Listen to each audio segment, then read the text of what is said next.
اور آنے کے بعد کہتے ہیں یا رسول اللہ آپ نے بڑی زحمتیں اٹھائی، بڑی مشقتیں اٹھائی، بڑی پریشانیاں اٹھائی، لہٰذا ہم ان زحمتوں، ان مشقتوں، ان پریشانیوں کے بدلے آپ کو کچھ اجر دینا چاہتے ہیں۔ یہ لوگ سمجھ رہے تھے پیغمبر زمین کا مطالبہ کریں گے، پیغمبر سرخ آنکھ والے اونٹ کا مطالبہ کریں گے، پیغمبر کھجور کا مطالبہ کریں گے، پیغمبر دولت کا مطالبہ کریں گے، پیغمبر باغ کا مطالبہ کریں گے، مولائیوں کا مجمع ہے، دل چاہتا ہے جملہ کہہ کر آگے بڑھ جاؤں، پیغمبر زر کا مطالبہ کریں گے۔ ان بے وقوفوں کو اتنا نہیں پتا تھا کہ وہ زر لے کر کیا کرے گا جس کا غلام ابو ذر جیسا ہو، زمین کو لے کر کیا کرے گا جس کے صدقے میں پروردگار نے کل جہان کی تخلیق فرمائی۔ کنت کنزا مخفیا فخلفتک یا محمد، میں چھپا ہوا خزانہ تھا، چاہا کہ پہچانا جاؤں تو میں نے محمد کی ذات کو خلق کیا۔ بڑی توجہ چاہتا ہوں میرے عزیزوں، میں چھپا ہوا خزانہ تھا، چاہا کہ پہچانا جاؤں تو میں نے محمد کی ذات کو خلق کیا۔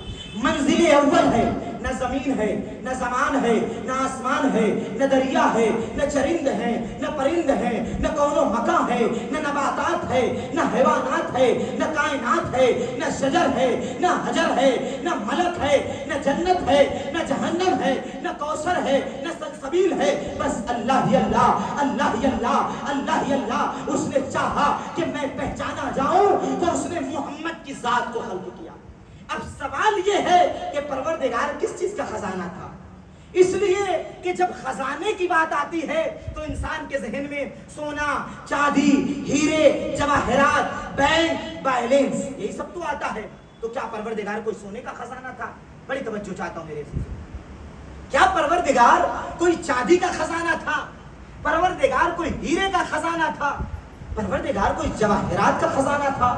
تو میرے عزیزو، خزانہ صرف اور صرف سونے کا نہیں ہوتا ہے، خزانہ صرف اور صرف چاندی کا نہیں ہوتا ہے، خزانہ صرف اور صرف ہیرے جواہرات کا نہیں ہوتا ہے، خزانہ علم کا ہوتا ہے، خزانہ حلم کا ہوتا ہے، خزانہ رزاقیت کا ہوتا ہے، خزانہ کرم کا ہوتا ہے، خزانہ بخشش کا ہوتا ہے، خزانہ مسجودیت کا ہوتا ہے، خزانہ رحمانیت کا ہوتا ہے، خزانہ کرم کا ہوتا ہے، خزانہ مسجودیت کا ہوتا ہے۔ تو پروردگار کی ذات وہ ذات تھی جو ان تمام صفات کمالیہ سے مجتمع تھی۔ وہ قادر بھی تھا، قدیر بھی تھا، عالم بھی تھا، علیم بھی تھا، لیکن کوئی نہیں جانتا تھا اس کا علم کیسا ہے، کوئی نہیں جانتا تھا اس کا علم کیسا ہے، کوئی نہیں جانتا تھا اس کی رزاقیت کیسی ہے، کوئی نہیں جانتا تھا اس کا کرم کیسا ہے، کوئی نہیں جانتا تھا اس کی مسجودیت کیسی ہے، کوئی نہیں جانتا تھا اس کی رحمانیت کیسی ہے، کوئی نہیں جانتا تھا اس کی مسجودیت کیسی ہے، کوئی نہیں جانتا تھا اس کی قدرت کیسی ہے۔ اس نے چاہا کہ میرا علم پہچانا جائے، اس نے چاہا کہ میرا علم پہچانا جائے، اس نے چاہا کہ میری رحمانیت پہچانی جائے، اس نے چاہا کہ میرا کرم پہچانا جائے، اس نے چاہا میری بخشش پہچانی جائے، اس نے چاہا میری مسجودیت پہچانی جائے۔ تو اس نے جس ذات کو خلق کیا اس کا نام محمد رکھا، اور اپنے آپ کو پیغمبر کے ذریعہ پہچانوا کر کے قیامت تک کے مسلمانوں کو یہ بتا دیا کہ دیکھو خبردار، جب بھی خدا کو پہچاننا ہو تو کسی غیرے کے در پر نہ جانا، محمد کے در پر چلے آنا، خدا سمجھ میں آ جائے گا۔ ایک صلوات پڑھیں بر محمد و آل محمد۔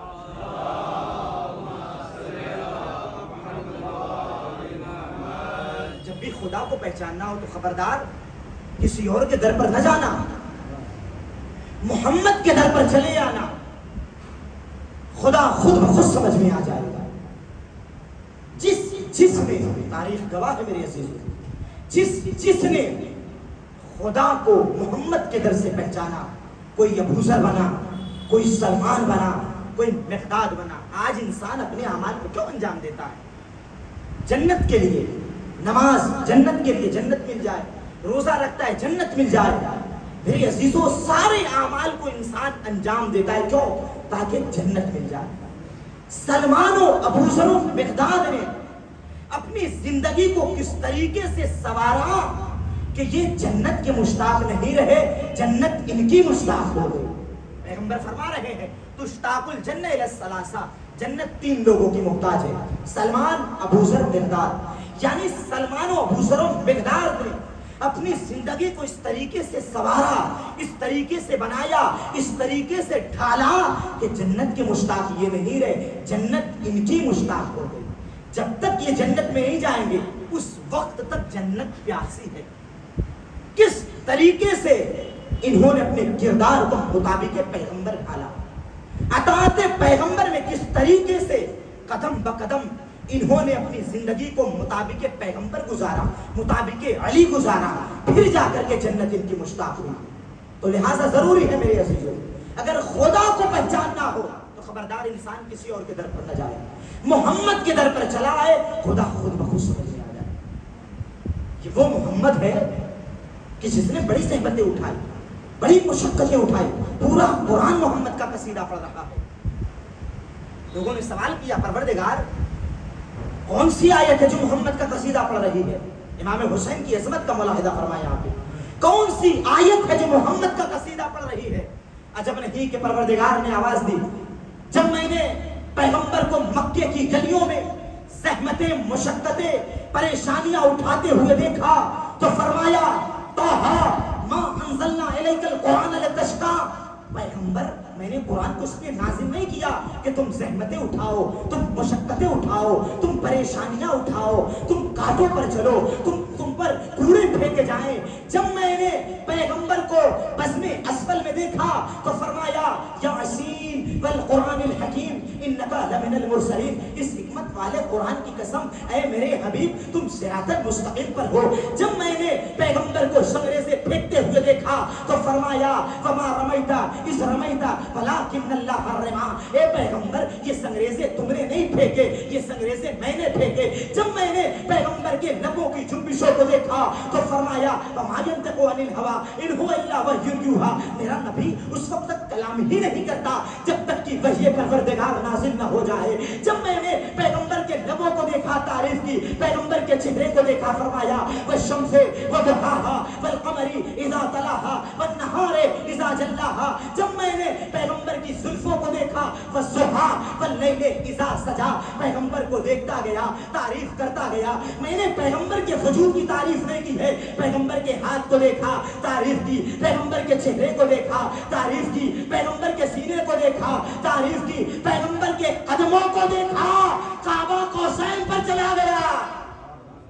یہ تھی پیغمبر کے وجود کی تعریف۔ تو میری عزیزوں، پروردگار نے صرف اور صرف قرآن میں پیغمبر کے وجود کی تعریف نہیں کی ہے، بلکہ جو لباس پیغمبر سے منسوب ہو گیا خدا کو اتنا پسند آ گیا کہ پروردگار نے ایک لباس کے نام سے قرآن مجید میں سورہ مزمل رکھا تو دوسرے لباس کے نام سے قرآن مجید میں سورہ مدثر رکھا۔ تو خدا نے صرف اور صرف وجود کی تعریف نہیں کی ہے، بلکہ جو لباس پیغمبر سے منسوب ہو گیا خدا کو اتنا پسند آیا کہ ایک لباس کے نام سے قرآن مجید میں سورہ مزمل رکھا تو دوسرے لباس کے نام سے قرآن مجید میں سورہ مدثر رکھا۔ تو اب مجھے یہاں جملہ کہنے کا حق ہے کہ جو لباس پیغمبر سے منسوب ہو جائے اس کی اتنی عظمت ہو جاتی ہے تو پھر اس حسین کا کیا مرتبہ ہوگا جس نے پیغمبر کی زبان چوسی، اس حسین کا کیا مقام ہوگا جس کی ناز برداری پیغمبر کر رہے ہیں، اس حسین کا کیا مقام ہوگا جس کے لیے پیغمبر ناکا بن رہے ہو، اس حسین کا کیا مقام ہوگا جس کے لیے پیغمبر نے سجدے کو تول دیا، اس حسین کا کیا مقام ہوگا جس کے لیے پیغمبر نے سجدے کو توڑ دیا، جس کے لیے پیغمبر نے خطبے کو توڑ دیا۔ تو جو لباس پیغمبر سے منسوب ہو جائے اس کی اتنی عظمت ہو جاتی ہے۔ اب اس حسین کا اندازہ لگائیں، اس حسین کے مقام کو دیکھیں، اس حسین کے مرتبے کو دیکھیں جس کے لیے کبھی پیغمبر نے خطبے کو توڑا تو کبھی سجدے کو تول دیا اور تول کر کے بتا دیا کہ دیکھو حسین اس نام کا ذات، حسین اس ذات کا نام ہے کہ جس کے لیے انبیاء کا سردار اپنے سجدے کو تول دیتا ہے۔ ایک صلوات پڑھیں بر محمد و آل محمد۔ گزارش ہے کہ اور قریب آ جائیں تاکہ جو بعد میں آ رہے ہیں ان کے لیے کوئی مشکل نہ، صلوات پڑھتے ہوئے اور قریب آ جائیں۔ اللہم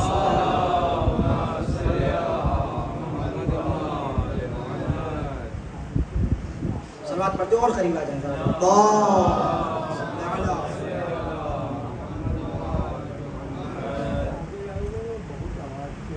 تو بہت ہی اہم مسئلہ ہے میرے ساتھ. انسان اگر امام کو پہچان لے تو پھر ہر قدم مطابق پیغمبر گزارے گا, پوری زندگی کو مطابق پیغمبر اور مطابق امام گزارے گا. شرط یہ ہے انسان امام کو پہچانے. بڑا اہم مسئلہ. اگر خدا تک انسان پہنچنا چاہتا ہے, اطاعت کہتے ہی ہیں, اپنی پوری زندگی کو منو ان مطابق پیغمبر ڈھال دے. انسان قدم اٹھائے تو پیغمبر کی مرضی سے, ہاتھ اٹھائے پیغمبر کی مرضی سے, یعنی پوری زندگی مطابق پیغمبر ڈھال. اطاعت کا مطلب یہ ہے کہ اگر پیغمبر کسی سے محبت کر رہے ہوں تو ہم ان سے محبت کریں. اطاعت کا مطلب یہ ہے کہ اگر پیغمبر کسی کو اپنے دوش پر بٹھا رہے ہیں تو انسان اسے اپنے دل میں بٹھائے. اطاعت کا مطلب یہ ہے کہ اگر پیغمبر کسی کو اپنے بزم سے اٹھا دے تو اس کا نام زبان پہ لگائے. یہی تو اطاعت ہے. پوری زندگی مطابق پیغمبر ڈھال دے. آئیے ایک جھلک دکھاتا ہوں آپ کو اطاعت کی. اطاعت کہتے کسے؟ بیت المقدس کی جانب پورا مجمع جماعت کی شکل اختیار کیے ہوئے ہے. پیغمبر نماز پڑھا رہے ہیں. بچوں کے لیے یہ بات بھی واضح کر دوں, بزرگان مجھ سے بہتر جانتے ہیں. بیت المقدس یعنی مسلمانوں کا پہلا قبلہ. خانہ کعبہ مسلمانوں کا دوسرا قبلہ. خانہ کعبہ سے پہلے جو مسلمانوں کا قبلہ تھا, ہمارا قبلہ تھا, وہ بیت المقدس تھا. پیغمبر بیت المقدس کی جانب نماز پڑھا رہے ہیں. پورا مجمع جماعت کی شکل اختیار کیے ہوئے. دیکھیے اطاعت کہتے کسے؟ پورا مجمع جماعت کی شکل اختیار کیے ہوئے ہے. پروردگار نے جبرائیل سے کہا, جبرائیل جاؤ, اور جانے کے بعد میرے پیغمبر کے رخ لازوال کو قبلہ اول سے قبلہ ثانی کی طرف موڑ دو. جبرائیل آئے. آنے کے بعد پیغمبر کے رخ لازوال کو قبلہ اول سے قبلہ ثانی کی طرف موڑ دو. ابھی تک جو یہ پورا مجمع جماعت کی شکل اختیار کیے ہوئے تھا, تاریخ گواہ ہے, کوئی نہیں مڑا سوائے ایک ذات. کوئی نہیں مڑا سوائے ایک ذات. برجستہ تاریخ گردانوں نے صحابیت سے سوال کر لیا کہ تم کیوں نہیں مڑے؟ تو معاذ اللہ سب نے بیک زبان ہو کر کہا کہ ہمیں یہ شک ہو رہا تھا کہ کہیں نماز پیغمبر بھول تو نہیں گئے. وہ اس ذات کی طرف مخاطب ہوئے جس نے اپنے آپ کو مطابق پیغمبر ڈھال دیا تھا, جس نے اپنے آپ کو اطاعت پیغمبر میں موڑ دیا تھا. ایک مرتبہ صاحب نہج البلاغہ کی زبان کھلی, میرا مولا کہتا ہے کہ میں پیغمبر کی اطاعت میں نماز پڑھ رہا تھا. میں پیغمبر کی اطاعت میں نماز پڑھ رہا تھا. تو جہاں انسان کا ایمان لرزہ برندہ ہو جائے اسے صحابیت کہتے ہیں, اور جہاں انسان کا ایمان کامیاب ہو جائے اسے علی کہتے ہیں. مطابق پیغمبر علی نے اپنے آپ کو ڈھال دیا تھا. اطاعت پیغمبر میں علی نے اپنے آپ کو موڑ دیا. تو ہر مقام پر میری عزیزوں امامت کو پہچنوایا گیا, نبوت کو پہچنوایا گیا, تاکہ انسان بہترین طریقے سے خدا کی اطاعت کر سکے, پیغمبر کی اطاعت کر سکے, علی کی اطاعت کر سکے. ہر مقام پر پہچنوایا گیا. خود خدا نے اپنے آپ کو پیغمبر کے ذریعے پہچنوایا, پھر اس کے بعد پروردگار نے پیغمبر کو پہچنوایا تاکہ لوگ گمراہی سے بچ جائیں, تاکہ لوگ ضلالت سے بچ جائیں, تاکہ لوگ کفر کی موت اختیار نہ کر سکیں. ہر مقام پر پہچنوایا گیا, ہر مقام پر بتایا گیا. خود پیغمبر نے بھی اپنے بعد اس موضوع کو تنہا نہیں چھوڑا, ایسے نہیں چھوڑ دیا, بلکہ پیغمبر نے بھی فرمایا من مات ولم يعرف امام زمانه مات بیتة جاہلیہ. جو شخص اپنے زمانے کے امام کو پہچانے والا ہے اس کی موت جہالت کی موت ہے, اس کی موت ضلالت کی موت ہے, اس کی موت کفر کی موت ہے. یعنی اگر تم خدا تک پہنچنا چاہتے ہو، اگر تم چاہتے ہو پروردگار تک پہنچ جاؤ، اللہ تم سے محبت کرتا ہے، اور اگر تم چاہتے ہو کہ پروردگار تم سے محبت کرے، تم خدا سے محبت کرو، تو اپنی پوری زندگی کو مطابق پیغمبر ڈھال دو، جو پیغمبر چاہ رہے وہی کرو۔ پیغمبر کے بعد کام عارف امام زمانے ہی ماتم پہچانے، جو شخص اپنے زمانے کے امام کو پہچانے بغیر مر جائے اس کی موت جہالت کی موت، اس کی موت کفر کی موت۔ عزیزان ایمان، آپ تعریف اٹھا کر کے دیکھیں تو پروردگار نے، پیغمبر نے امامت کو پہچاننے کے لیے یا امامت کو پہچانوانے کے لیے علم کا لفظ استعمال نہیں ہوا ہے، معرفت کا لفظ استعمال ہوا ہے۔ جو شخص اپنے زمانے کے امام کو پہچانے بغیر اس کی موت جہالت کی موت ہے، اس کی موت کفر کی موت۔ بڑا اہم مسئلہ امامت کا، انسان امامت کو پہچانے۔ اس طریقے کی بہت ساری احادیث وارد ہوئی ہیں، جن میں سے ایک حدیث یہ ہے کہ اگر کوئی اپنے زمانے کے امام کو پہچانے بغیر مر جائے تو اس کی موت ضلالت کی موت ہے، اس کی موت کفر کی موت ہے، اس کی موت جہالت کی موت ہے۔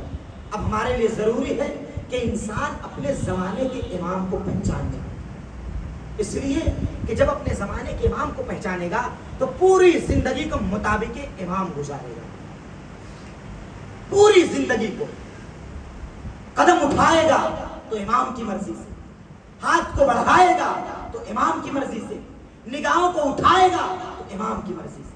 بڑا اہم مسئلہ ہے امامت کا۔ پروردگار نے جناب ابراہیم کو بھی میں نام بنایا، انی جاعلک للناس اماما، امامت کی منزلت کو آپ پہچانیں۔ لیکن پروردگار نے پہلے جناب ابراہیم کو عبد بنایا، پھر نبی بنایا، پھر رسول بنایا، پھر خلیل بنایا، پھر جا کر کے امامت کے منصب کو برفائز کیا۔ تو پتہ یہ چلا کہ امامت کا منصب ابدیت کے منصب سے بلند ہے، امامت کا منصب نبوت کے منصب سے بلند ہے، امامت کا منصب رسالت کے منصب سے بلند ہے، امامت کا منصب خلت کے منصب سے بلند ہے۔ جب سارے امتحان میں جناب ابراہیم کامیاب ہو گئے، پھر جا کر کے پروردگار نے کہا انی جاعلک للناس اماما، ابراہیم میں نے تجھے لوگوں کا امام بنایا۔ لیکن آج اگر کسی سے سوال کیا جائے امام کس نے ہے تو ہر انسان یہی کہتا ہوا نظر آئے گا کہ امام 12 ہے۔ ظاہر سی بات ہے امام 12 ہے، لیکن قرآن تو کچھ اور کہہ رہا ہے۔ جناب ابراہیم کے لیے بھی کہہ رہا ہے قرآن انی جاعلک للناس اماما، ابراہیم میں نے تجھے لوگوں کا امام بنایا۔ لیکن آج اگر بچوں سے سوال کیا جائے امام کتنے ہیں تو ہر انسان یہی کہتا ہوا نظر آتا ہے کہ امام 12 ہے۔ تو پتہ یہ چلا کہ جناب ابراہیم کی امامت اور ہے، علی کی امامت اور ہے۔ جناب ابراہیم کی امامت اور ہے، علی کی امامت اور ہے۔ جناب ابراہیم امامت کے منصب پر فائز ہیں، لیکن پروردگار سے یہ کہتے ہوئے نظر آ رہے ہیں رب ارنی کیف تحیی الموتى، اے پروردگار تو کس طریقے سے مردے کو زندہ کرے گا، ذرا کر کے دکھا دے تاکہ میرے یقین میں اضافہ ہو جائے۔ پروردگار نے کہا ابراہیم کیا تجھے یقین نہیں ہے؟ جناب ابراہیم نے کیا کہا لیطمئن قلبی، پروردگار اطمینان قلب کے لیے تجھ سے کہہ رہا ہوں۔ تو پتہ یہ چلا کہ جناب ابراہیم کو علم الیقین تو تھا لیکن عین الیقین نہیں تھا۔ اب بچوں کے لیے یہ بات بھی واضح کر دوں، علم الیقین کسے کہتے ہیں، عین الیقین کسے کہتے ہیں؟ آپ سب جانتے ہیں امام حسین کی قبر کہاں ہے، آپ سب جانتے ہیں حضرت عباس کی قبر کہاں ہے، آپ سب جانتے ہیں امام رضا کی قبر کہاں ہے، آپ سب جانتے ہیں حضرت زینب کی قبر کہاں ہے، آپ سب جانتے ہیں امام حسن عسکری کی قبر کہاں ہے، آپ سب جانتے ہیں امام موسی کاظم کی قبر کہاں ہے، آپ سب جانتے ہیں امام علی کی قبر کہاں ہے۔ یہ ہے علم الیقین۔ لیکن جیسے انسان کربلا پہنچا، امام حسین کا روضہ اس کی نگاہوں کے سامنے آیا، علم الیقین عین الیقین میں بدل گیا۔ جیسے انسان نجف پہنچا، امام علی کا روضہ اس کی نگاہوں کے سامنے آیا، علم الیقین عین الیقین میں بدل گیا۔ جیسے انسان نجف پہنچا، امام علی کا روضہ اس کی نگاہوں کے سامنے آیا، علم الیقین عین الیقین میں تبدیل ہو گیا۔ جیسے انسان مشہد پہنچا، امام رضا کا روضہ اس کی نگاہوں کے سامنے آیا، علم الیقین عین الیقین میں بدل گیا۔ جیسے انسان شام پہنچا، حضرت حضرت زینب کی زری اس کی نگاہوں کے سامنے آئی، ویسے ہی علم الیقین عین الیقین میں بدل گیا، تو پتہ یہ چلا جناب ابراہیم کو علم الیقین تو تھا لیکن عین الیقین نہیں تھا۔ جناب ابراہیم نے کیا کہا؟ رب ارنی کیف تحیی الموتیٰ، پروردگار تو کس طریقے سے مردے کو زندہ کرے گا، ذرا کر کے دکھا دے تاکہ میرے یقین میں اضافہ ہو جائے۔ پروردگار نے جناب ابراہیم سے کہا ابراہیم تم پرندوں کو جمع کرو، پرندے جمع ہو گئے، انہیں ذبح کرو، ذبح کر دیا گیا، الگ الگ پہاڑ پر رکھواؤ، الگ الگ پہاڑ پر رکھ دیا، اب انہیں آواز دو۔ جناب ابراہیم نے آواز دی، سارے پرندے آئے، زندہ ہو گئے۔ ایک جملہ دل چاہتا ہے عرض کروں کہ جناب ابراہیم کی امامت اور ہے، علی کی امامت اور ہے، پتہ کیسے چلے؟ کہا جناب ابراہیم امامت کی منزل پر فائز ہے، لیکن پروردگار سے یہ کہہ رہے ہیں پروردگار تو کس طریقے سے مردے کو زندہ کرے گا، ذرا کر کے دکھا دے تاکہ میرے یقین میں اضافہ ہو جائے۔ ادھر میرا مولا یہ کہتا ہوا نظر آ رہا ہے لو کشف الغطاء مصدقت یقینا، اگر میری نگاہوں کے سامنے سے پردے کو ہٹا دیا جائے تب بھی یقین میں ذرہ برابر اضافہ ہونے والا نہیں ہے۔ تو پتہ یہ چلا کہ ابراہیم کی امامت اور ہے، علی کی امامت اور ہے۔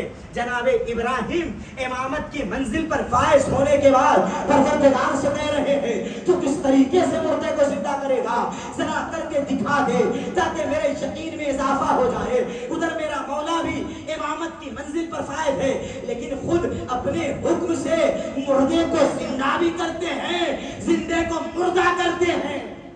ایک صلوات پڑھے بر محمد و آل محمد۔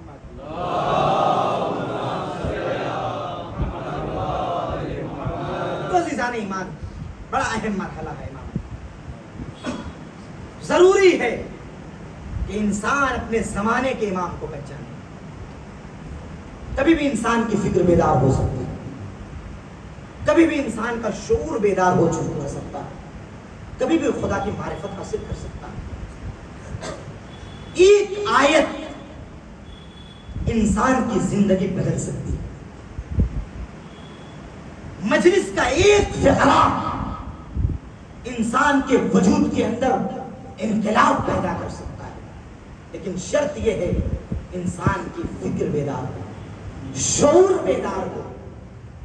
کب آیت اثر دکھا دے کچھ کہا نہیں جا سکتا۔ ہر انسان خدا تک پہنچنا چاہتا ہے، ہر انسان یہی چاہتا ہے کہ ہم کس طریقے سے خدا تک پہنچ جائیں۔ اگر تم خدا تک پہنچنا چاہتے ہو تو پیغمبر کی اطاعت کرو، پیغمبر کے بتائے ہوئے راستے پر چلو۔ جو راستہ پیغمبر کا تھا اس راستے پر چل کر تم خدا تک پہنچ سکتے ہو۔ ہر مقام پر پیغمبر نے امامت کو پہچانوایا۔ کیوں پہچانوایا؟ تاکہ انسان گمراہی سے بچ جائے، تاکہ انسان ضلالت کی موت سے بچ جائے، تاکہ انسان کفر کی موت سے بچ جائے۔ جانے سے پہلے اپنے زمانے کے امام کو پہچانے۔ کیا انتظام ہوا ہے امامت کو پہچانوانے کے لیے؟ وہ انتظام نہ کسی نبی کے لیے ہوا، نہ کسی رسول کے لیے ہوا، نہ کسی پیغمبر کے لیے ہوا، نہ کسی انبیاء کے لیے ہوا۔ جو انتظام امامت کو پہچانوانے کے لیے ہوا، یہ کیوں ہو رہا ہے؟ تاکہ انسان گمراہی کی موت سے بچ جائے۔ جتنی محبت کرتا ہے پروردگار اپنے بندوں سے، کوئی ایسا گوشہ نہیں ہے جہاں خدا نے تنہا چھوڑا اپنے بندوں۔ کتنی محبت کرتا ہے، ہر مقام پر پہچانوایا، بتلایا۔ دیکھو اگر تم ربوبیت حاصل کرنا چاہتے ہو، کمال تک پہنچنا چاہتے ہو تو پیغمبر کے راستے پر چلو، خدا کو پیغمبر کے در سے پہچانو۔ خبردار کسی اور کے در پر نہ جانا۔ اگر کسی اور کے در پر گئے تو قسم خدا کی گمراہ ہو جاؤ گے۔ پیغمبر کے بعد کس کے در پر جانا؟ پیغمبر کے بعد علی کے در پر جانا۔ کیسے پتا چلے گا کہ ہم علی کے در پر جائیں؟ ہر مقام پر پیغمبر نے علی کو پہچانوایا، چاہے وہ ذوالشیرہ کا مقام ہو، چاہے وہ معراج کا مقام ہو۔ خود پیغمبر نے اپنے بستر پر سلایا۔ جب پیغمبر ہجرت کے لیے جا رہے تھے تو اس وقت پیغمبر کے پاس دو کام تھا، اپنی امانتوں کو کسی کے حوالے کرنا، بستر پر کسی کو سلانا، یا رسول اللہ اصحاب پر نظر ڈالیے، کسی کو بستر پر سلا دیجئے، کسی کے حوالے امانت کر دیجئے۔ عجب نہیں کہ پیغمبر کہیں اس سے تلوار کے سائے میں سونے کی بات کی جائے جو پہاڑ کی چوٹی پر نہ رکے، اس سے امانت داری کی بات کی جائے جو اونٹ کا کرایہ لے لے۔ اب اس وقت پروردگار نے جبرائیل سے کہا جبرائیل جاؤ، جانے کے بعد پیغمبر سے کہو علی ہی سوئے، وہ علی جو کبھی سوتا نہیں تھا آج تو چاہ کر بھی نہیں جاگ سکتا، اس لیے کہ پروردگار کہہ رہا ہے آج تو سونا ہی سونا ہے۔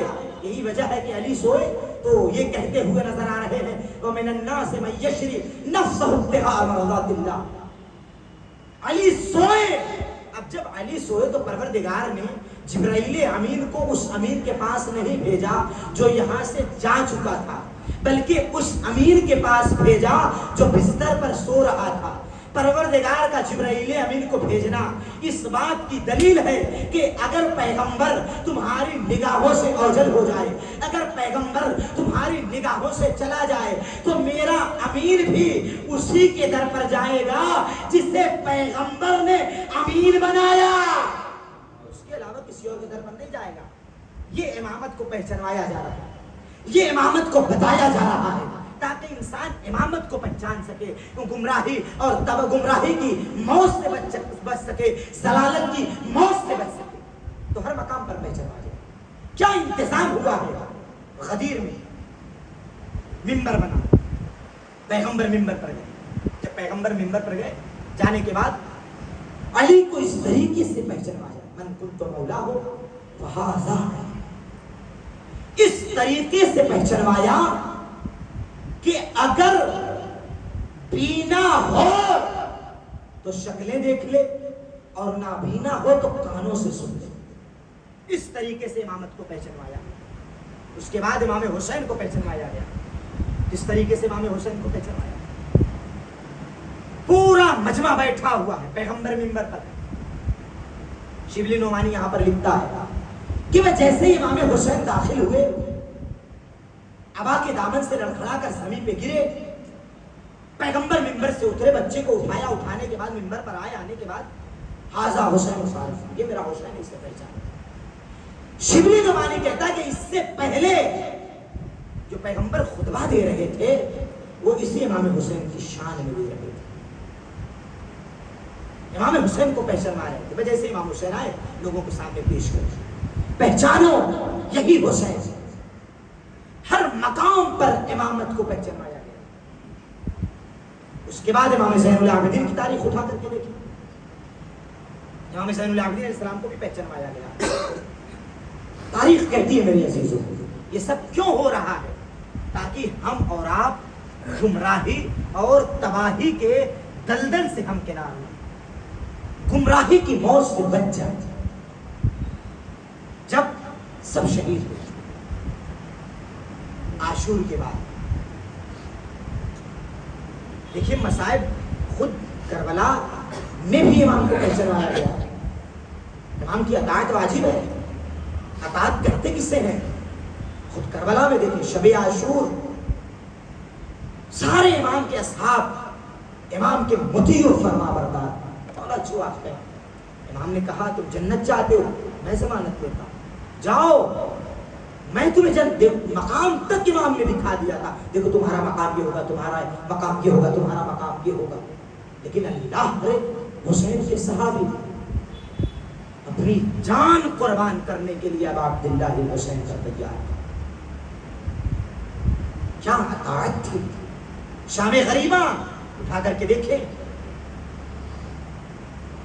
اتنے سخت ماحول میں حضرت زینب نے اطاعت کی ہے، امام کی اطاعت کہاں؟ سب شہید ہو چکے، آ گئی شام غریبہ۔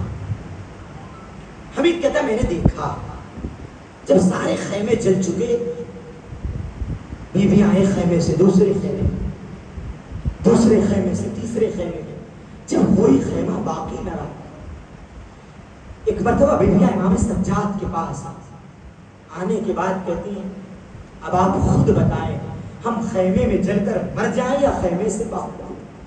سجاد کوئی خیمہ باقی نہیں رہے. امام نے کیا کہا؟ بھوپی اماں جان کا بچانا واجب ہے. حمید کہتا میں نے دیکھا خیمہ جل رہا تھا, ایک بی بی خیمے کے باہر کھڑی ہوئی تھی, نہ جانے کیا سوچ رہی تھی.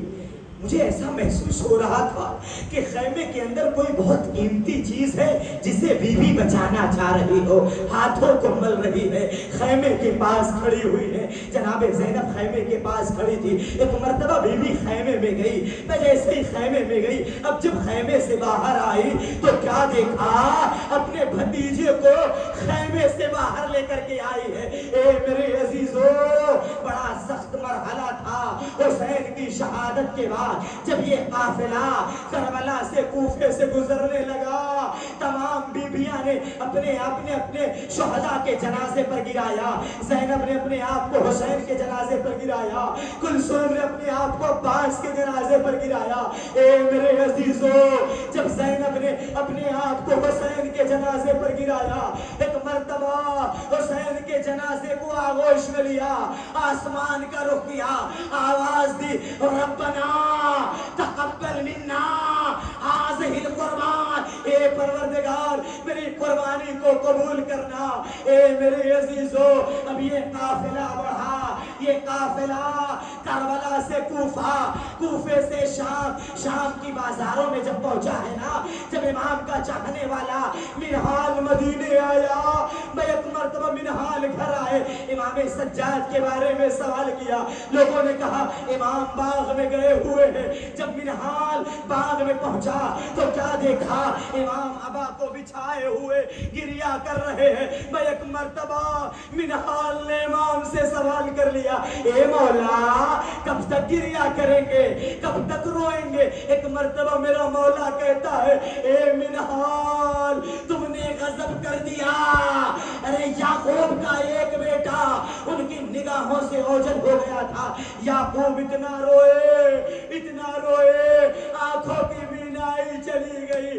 اے منہال, ایک دن میں میرے 18 یوسف میری نگاہوں کے سامنے شہید ہوئے. اے منہال, میں کیسے گریہ نہ کروں؟ ایک مرتبہ منہال کہتے, مولا شہادت تو آپ کی وراثت ہے نا, شہادت تو آپ کی میراث ہے نا. مولا کہتے ہیں, اے منہال میں مانتا ہوں شہادت ہماری میراث ہے, لیکن اے منہال کیا دربار میں بازار میں ہماری پھوپھیوں کا جانا یہ بھی ہماری میراث ہے. اے منہال, جب ہم بازار کوفہ سے گزر رہے تھے, لوگ اپنے اپنے چھتوں سے کوئی گرم پانی پھینکتا تھا, کوئی انگارہ پھینکتا تھا, کوئی جلتی ہوئی لکڑیاں پھینکتا تھا.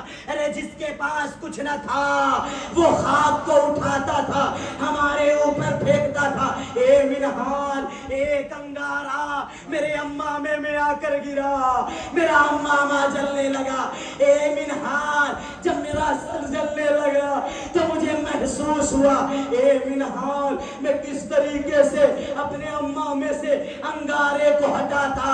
میرے ہاتھوں میں ہتکڑی, پاؤں میں بیڑی, گلے میں خاردار, تو اے منہال میں کس طریقے سے انگارے کو ہٹاتا. اے میرے عزیزو, 40 سال تک مسلسل میرا امام گریا کرتا رہا.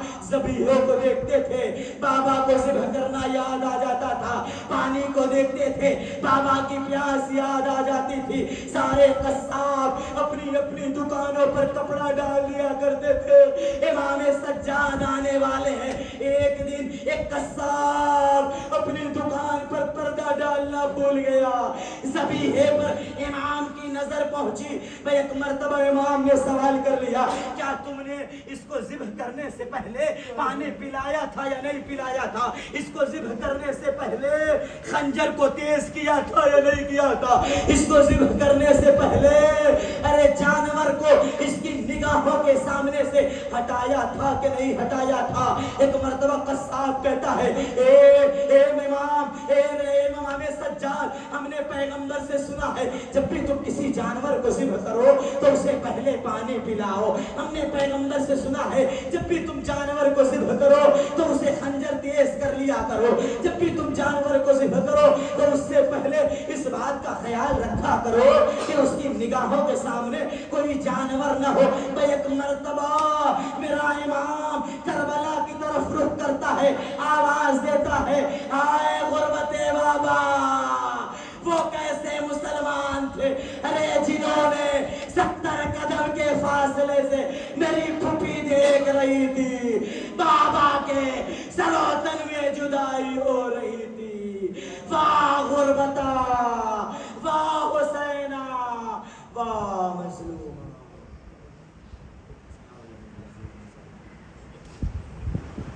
بارک اللہ فیکم، ہمارے اس مختصر سی عبادت کو قبول عطا فرما۔